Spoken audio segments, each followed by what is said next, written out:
নয়তো সে তৃষ্ণার্ত থেকে যায়। এবার অন্যদিকে দেখলাম শিশির বিন্দু আর পাতার এই সম্পর্ক, এরা খুব কাছাকাছি থাকে, ঘনিষ্ঠও থাকে। অন্যদিকে রয়েছে মেঘ এবং চাতকের সম্পর্ক, যাদের মধ্যে অনেক দূরত্ব থাকা সত্ত্বেও তারা খুব ঘনিষ্ঠ, তাই না? এই সারমর্ম খুব সরল। এই নৈকট্য, এই দূরত্ব, তা আপনার সম্পর্কে প্রভাব কিছুতেই ফেলতে পারে না। এই নৈকট্য, এই দূরত্ব, এইসব হলো শুধুমাত্র মনের ব্যাপার। কখনো আপনি অনুভব করেছেন আপনি কারোর থেকে অনেক অনেক দূরে আছেন, অনেক দূরে আছেন, তাও সেই ব্যক্তির প্রতি আপনি টান অনুভব করেন। সেখানে আপনি কারোর সাথে প্রত্যেক দিন অতিবাহিত করেন, সমস্ত জীবন অতিবাহিত করেন, সব থেকে বেশি সময় তার সাথে অতিবাহিত করেন, তাও তার প্রতি সেই টান অনুভব করেন না। এই সংকেত হলো মনের দূরত্বের। তাহলে মনের এই দূরত্ব দূর করুন আর আমার সাথে ভালোবেসে বলুন, রাধা রাধা। পাখি কখন জন্ম নেয়, কখন উড়তে শেখে, কখন বাসা বানাতে শেখে, কখন নিজের মৃত্যু লাভ করে, এসব আমাদের মধ্যে কেউ জানি না। কিন্তু পাখি একটা কথা খুব ভালো করে জানে, যে এই সংসারে ও যা কিছুই করুক না কেন, এই সংসারের ওকে নিয়ে কিচ্ছু যায় আসে না। এবার আমরা কি করি? কোনো কাজ করার আগে আমরা এটা ভাবি যে এই সংসার যদি আমাকে দেখে ফেলে তাহলে কে জানে এই সংসার কি ভাববে, আমার প্রতিচ্ছবি কেমন তৈরি হবে কে জানে, কে জানে কি হবে আদি ইত্যাদি। এই সব ভাবনায় আমরা মগ্ন হয়ে যাই। কিছুটা এমনভাবে মগ্ন হই যে বর্তমানের কর্মের এই জীবনের যাত্রাপথে সেই সময়ের আনন্দ উপভোগ করতে ভুলে যাই। এবার দেখুন একটা পাখি কি করে, ওর কর্ম হলো গান গেয়ে চলা। ওই পাখি গেয়ে চলে, কেউ ওর গান শুনুক বা না শুনুক, কেউ আদৌ শুনছে কিনা সেই বিষয়টা নিয়ে সেই পাখির কিছুই যায় আসে না। সেই পাখি নিজের কর্ম করতে থাকে। হয়তো সেই জন্যই আপনি কখনো কোনো পাখিকে কাঁদতে দেখবেন না। এরকমই আপনাকে নিজেকে গড়ে তুলতে হবে। প্রথমে নিজেকে জিজ্ঞেস করুন, এই যে কর্ম আমি করতে চলেছি সেটা কি উচিত? যদি আপনার মনে হয় সেটা উচিত, তাহলে সেটা প্রমাণ করুন। এটা ভাববেন না যে এই সংসার কি ভাববে। আসুন আর আমার সাথে ভালোবেসে বলুন, রাধা রাধা। এই পুকুর দেখছেন আপনি? বাচ্চা, বৃদ্ধ, যুবক, যাকেই আমি জিজ্ঞেস করব এটা কি, সবার উত্তর সেই একই হবে। উত্তর তখনই বদলাবে যখন প্রশ্ন এটা হবে যে আপনি এই পুকুরে কি করতে চান। কেউ বলবে আমি এমনি এর পাড়ে বসে এই জল স্পর্শ করে ঠান্ডা হাওয়ার আনন্দ অনুভব করতে চাই। কেউ বলবে আমি এই পুকুরে সাঁতার কাটতে চাই। কেউ বলবে কাগজের নৌকা বানিয়ে আমি এতে ভাসিয়ে দিতে চাই। কেউ বলবে আমি মাছ ধরে নিজের জীবন যাপন করতে চাই, ইত্যাদি ইত্যাদি। আপনাকে একটা কথা বলে রাখি, আমাদের জীবনও এই পুকুরেরই মতন, একই রকম। কিন্তু আমরা এই জীবন নিয়ে কি করব সেই সিদ্ধান্ত আমাদের। এই পুকুরে আপনি মুক্তও পাবেন, আবার পাঁকও পাবেন। যদি আপনি মুক্ত পেতে চান তাহলে এই পুকুরের গভীরে আপনাকে যেতে হবে। ততটাই চেষ্টা করতে হবে যতটা করলে আপনি সেই মুক্ত অর্জন করতে পারবেন। না হলে শুধু পাঁকে হাত পড়বে। তাই যা আমি সর্বদা বলে থাকি, সিদ্ধান্ত আপনার। রাধা রাধা। এই সংসারের সব থেকে বড় সুখ কি?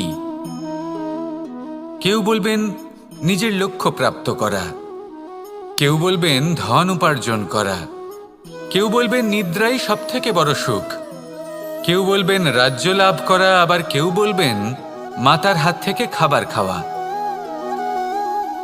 আদি ইত্যাদি। কিন্তু যদি সত্যি কথা বলি, এই সংসারের সব থেকে বড় সুখ হলো সেবা করা। কখনো কাউকে সেবা করে দেখুন। এই সেবা দ্বারা অন্য কোনো মানুষের আশীর্বাদ লাভ করাতেই সুখ রয়েছে। আপনার সেবা ভাব দ্বারা যখন কোনো মানুষ নিজের অন্তরাত্মা থেকে আপনাকে আশীর্বাদ করে, তার থেকে বড় সুখ আর কিছুই নেই। কারণ প্রত্যেক মানুষের মধ্যে ঈশ্বর বাস করেন। নরের সেবাই হলো নারায়ণের সেবা। নিষ্কাম সেবা করাই হলো সব থেকে বড় সুখ। তাই নিজের অন্তরে সেবার এই ভাব জাগ্রত করুন। যে সুখের কথা আমি বলছি সেই সুখ অনুভব করেই দেখুন। এই মন সুপ্রসন্ন হয়ে বলবে, রাধা রাধা। বাহ, পুষ্পের সুবাস আমার খুব ভালো লাগে। অত্যন্ত সুন্দর হয় এই পুষ্প। এইভাবে চারিদিকে পুষ্প দেখে মন আনন্দিত হয়ে ওঠে। এবার আপনারা ভেবে দেখুন, আমার চারিদিকে পুষ্প নয়, আগুন আছে। তাহলে কি হবে? আমার শরীর কি জ্বলে যাবে না? অবশ্যই জ্বলবে। শরীরকে কি আগুনের তাপ সহ্য করতে হবে না? অবশ্যই সহ্য করতে হবে। এটাই হলো প্রকৃতির নিয়ম। এই নিয়ম কিন্তু আমরা সবাই জানি, কিন্তু আমাদের মধ্যে বেশিরভাগ মানুষ এই বিভ্রান্তি নিয়ে বাঁচি যে এই যে প্রকৃতির নিয়ম তা আমার ওপর প্রযোজ্য নয়। তা কিন্তু নয়। আমাদের চতুর্দিকে এই যে নিসর্গ রয়েছে, আমরা তার কতটা ক্ষতি করি সেটা একবার ভেবে দেখুন। আমরা বনাঞ্চল জ্বালিয়ে দিই, বায়ু দূষিত করি, জল দূষিত করি, প্রাণীদের হত্যা আমরা করি। কেন? এই নিসর্গ আমরা নষ্ট করি, যদিও আমরা জানি যে আমরাও হলাম এই নিসর্গেরই অংশ। এবার দেখুন, শরীরের কোনো অংশে যদি আগুন ধরান, আস্তে আস্তে সমস্ত শরীরও জ্বলে যাবে। সেইভাবেই নিসর্গ যদি নষ্ট হয়ে যায়, তাহলে মনুষ্য জাতিও নষ্ট হয়ে যাবে। তাই এই যে নিসর্গ আপনি দেখছেন, এই পুষ্প, এই বৃক্ষ, বায়ু, জল, এদের সকলকে রক্ষা করুন, নষ্ট নয়। মনে রাখবেন, যদি নিসর্গ থাকে মানুষ থাকবে, যদি নিসর্গ থাকে তাহলেই জীবন থাকবে। আসুন আমার সাথে ভালোবেসে বলুন, রাধা রাধা। এই সংসারে সবাই বলেন আমি অর্জুনের মতো হয়ে উঠতে চাই। সবাই চায় যে তারাও যেন অর্জুনের মতো গান্ডীব লাভ করে। তারাও চায় যে তাদেরকেও মহাদেব এসে পশুপতি অস্ত্র দান করবেন। তারাও এটাই চায় মহাভারতের মতো মহাসংগ্রামে বিজয়ী হতে। কিন্তু সবাই ভুলে যান যে অর্জুন যা হতে পেরেছিলেন সবকিছুই অর্জন করেছিলেন। যদি আপনিও অর্জুনের মতো গান্ডীব লাভ করতে চান, তবে আপনাকেও তার মতোই শ্রেষ্ঠ কাঠ নির্বাচন করতে হবে। সেই কর্ম আপনাকেই করতে হবে। তার প্রত্যঞ্চা যাতে তীব্র হয়, তার জন্য আপনাকে সর্বশ্রেষ্ঠ দড়ি খুঁজে বের করতে হবে। আপনার বাণ যাতে ঘাতক হয়, সেই জন্য আপনাকে নতুন নতুন ধাতু খুঁজে বের করতে হবে। সেই শিক্ষা আপনাকে লাভ করতে হবে, তবেই আপনার ইচ্ছে পূর্ণ হবে। অর্জুন হওয়া বড়ই সরল, যদি আপনি কিভাবে অর্জন করতে হয় তা জানেন। শুধুমাত্র স্বপ্ন দেখেন যারা, তারা কখনোই অর্জন করতে পারবেন না।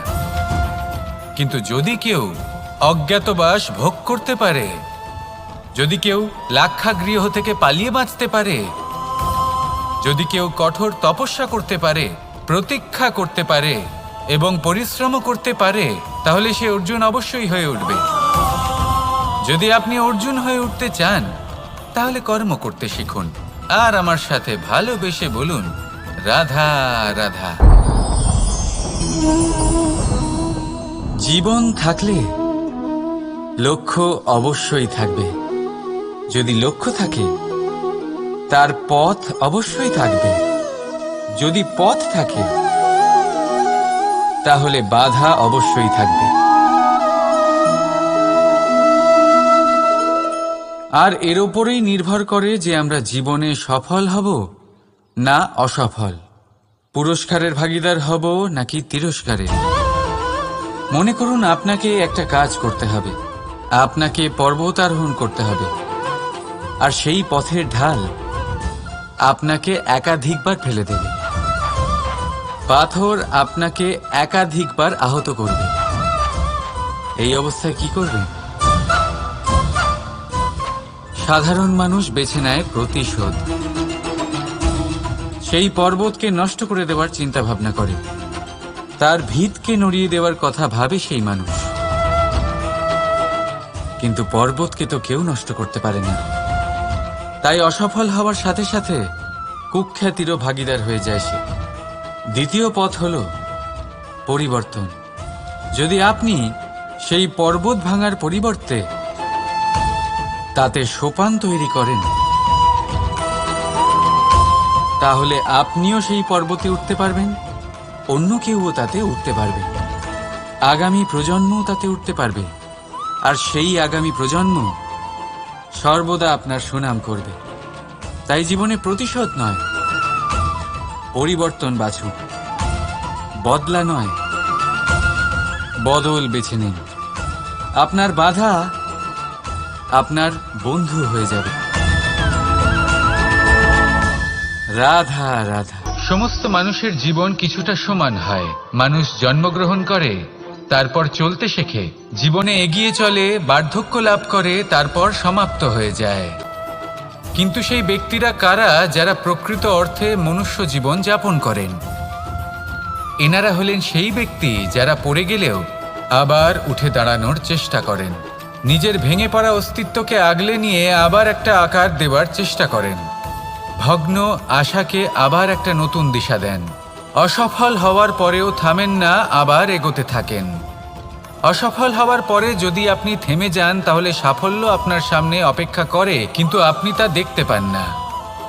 তাই জীবনের সংঘর্ষে অংশগ্রহণ করতে শিখুন। জীবনের সংঘর্ষ থেকে পালাবেন না। আসুন আমার সাথে ভালোবেসে বলুন, রাধা রাধা।